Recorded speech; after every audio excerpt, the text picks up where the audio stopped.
दोस्तों YouTube पर एक चैनल है जिसका नाम है डेजी ब्राउन। ये कहती है कि इसका बाप साइंटिस्ट था और उसने एक मॉन्स्टर बनाया था जिसका नाम एलिन है। ये अजीब सी चीज जो आप देख रहे हैं यही मॉन्स्टर है। ये लड़की अपने घर में अकेली रहती है। 2017 में इसने ये चैनल बनाया था। इस चैनल पर ये एलन नामी मॉन्स्टर के साथ अपनी अजीब सी वीडियो पोस्ट करती है। जैसा कि इस वीडियो में इस मॉन्स्टर को ये कुछ खिला रही है। Sugar tablets. So he is blind. He might be confused.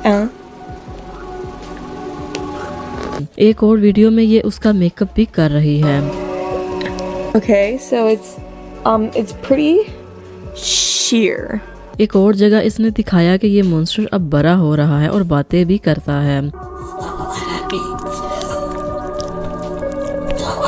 इसी तरह इसका ये मॉन्स्टर वीडियो में लोगों के सवालों के जवाब भी दे रहा है। अब जाहिर सी बात है ये कोई मॉन्स्टर तो नहीं है, बल्कि ये एक पुतला है जिसको ये ऑपरेट करती है। लेकिन इसका मानना कुछ और है और ये लड़की भी कहती है कि ये मॉन्स्टर अंधा है। और इस चैनल की सबसे हैरत अंगेज बात ये है, 1 साल पहले इसने अपनी आखिरी वीडियो पोस्ट की थी जिसका टाइटल था फाइनल वीडियो। इस वीडियो में ये लड़की भाग रही थी और बस उसके बाद इस पर कोई और वीडियो पोस्ट नहीं हुई। डेजी और इसका मॉन्स्टर एलन कहाँ गए? क्या ये लड़की अपने होशो हवास में भी थी या नहीं, ये कहना मुश्किल है। बहरहाल जो भी हो, ये चैनल काफी अजीब है।